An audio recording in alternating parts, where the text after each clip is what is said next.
नमस्कार, मैं अंजना और आप देख रहे हैं पुलिस टुडे न्यूज। आइए रुक करते हैं आज की ताजा खबर पर। मथुरा में विश्व हिंदू परिषद की शौर्य यात्रा, आचार्य देवकीनंदन ठाकुर ने दिया संबोधन। मथुरा में विश्व हिंदू परिषद की ओर से एक शौर्य यात्रा निकाली गई। इस यात्रा में बड़ी संख्या में लोग शामिल हुए। यात्रा की शुरुआत प्रसिद्ध भागवत आचार्य देवकीनंदन ठाकुर ने भगवा झंडी दिखाकर की। इस मौके पर उन्होंने मंच से संबोधित भी किया। शौर्य यात्रा के दौरान आचार्य देवकीनंदन ठाकुर ने कहा कि इतिहास में आज का दिन एक महत्वपूर्ण दिन रहा है।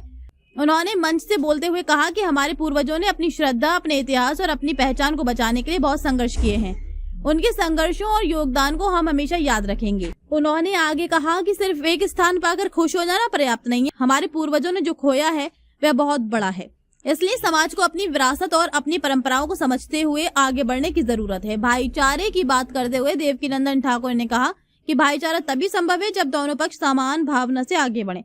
आजकल के लोग भाईचारे का सही अर्थ भी नहीं समझते। समाज में सम्मान और सौहार्द बनाना हम सबकी जिम्मेदारी है।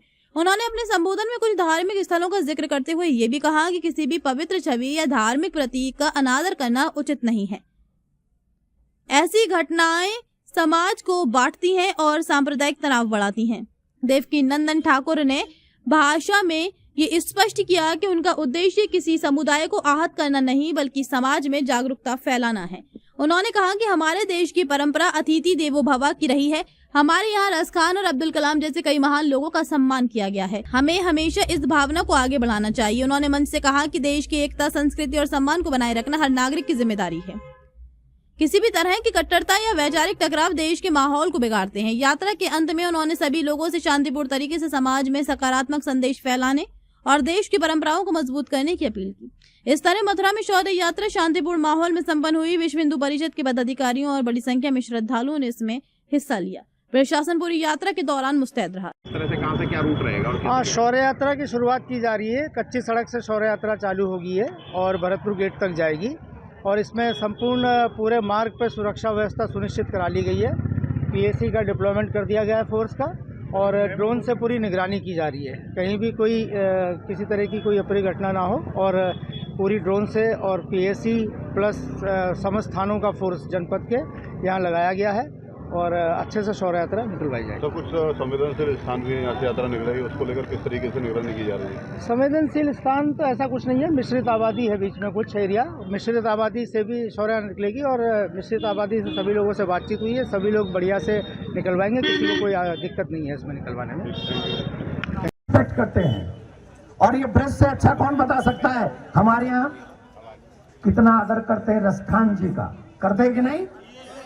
हमें उस विचारधारा से कोई नफरत नहीं है, कोई प्रॉब्लम नहीं है, लेकिन अगर बाबर की बात करोगे तो you must understand my dear, या तो वहां भेज दिए जाओगे जहां से बाबर आया था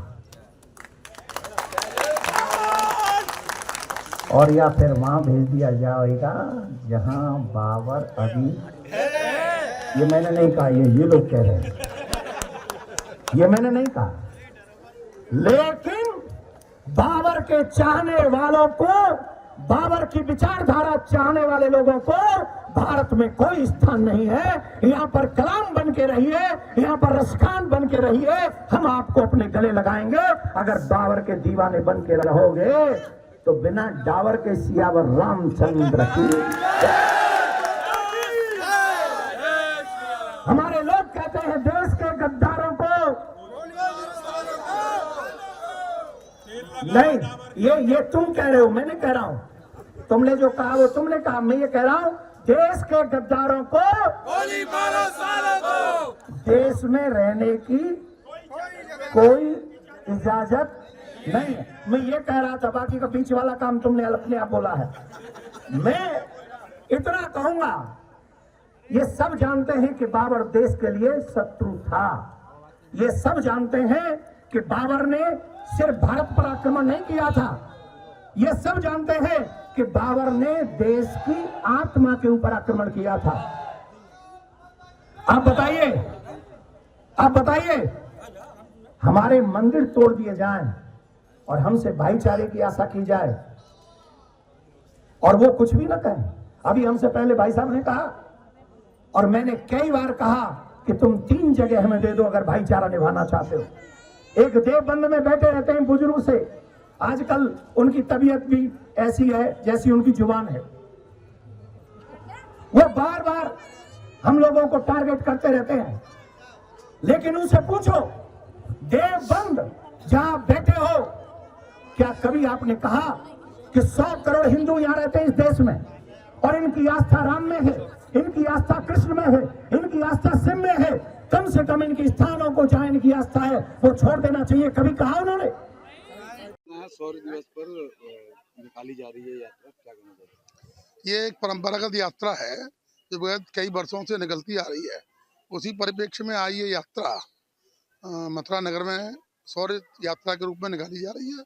ये यात्रा पूरे नगर का भ्रमण करके और अपने गंतव्य को प्रस्थान करेगी। यात्रा में 2 झांकियां हैं, राम जी की, भगवान हनुमान जी की, 2 बैंड हैं और सैकड़ों की संख्या में कार्यकर्ता मौजूद हैं। मुस्लिम समाज का कहना है कि हम इस दिन को भाईचारे के रूप में मनाते हैं, लेकिन हिंदू समाज के उनका भाईचारा हमको तो अभी तक कहीं दिखा नहीं है, लेकिन अगर वो भाईचारा बनाते हैं तो हम भी उनके भाईचारे के साथ में ही हैं, लेकिन हमें कहीं उनका भाईचारा दिखा नहीं, तो इसलिए हम उस पर कोई टिप्पणी करना भी नहीं चाहते। हम अपना कार्य कर रहे हैं, वो अपना कार्य करें।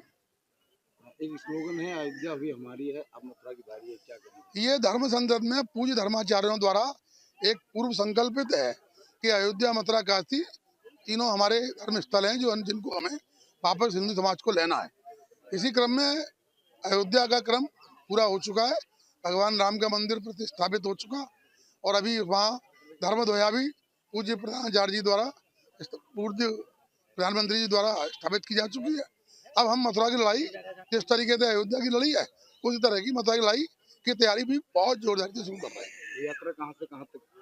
ये यात्रा अभी यहीं वेद मंदिर से शुरू हुई है और पूरा नगर भ्रमण करके और भरतपुर गेट पर प्रथम और अंगूरी वाटिका डी गेट पर द्वितीय स्थान विश्राम लेंगे। अब तक के लिए बस इतना ही, फिर मिलते हैं एक ऐसी ही बड़ी और ताजा खबर के साथ। तब तक के लिए नमस्कार और देखते रहिए पुलिस टुडे न्यूज। अगर आपको ये वीडियो पसंद आई हो तो लाइक करें व शेयर करें। ऐसी लेटेस्ट और ताजा खबरें जानने के लिए हमारे चैनल को सब्सक्राइब करना ना भूलें। धन्यवाद।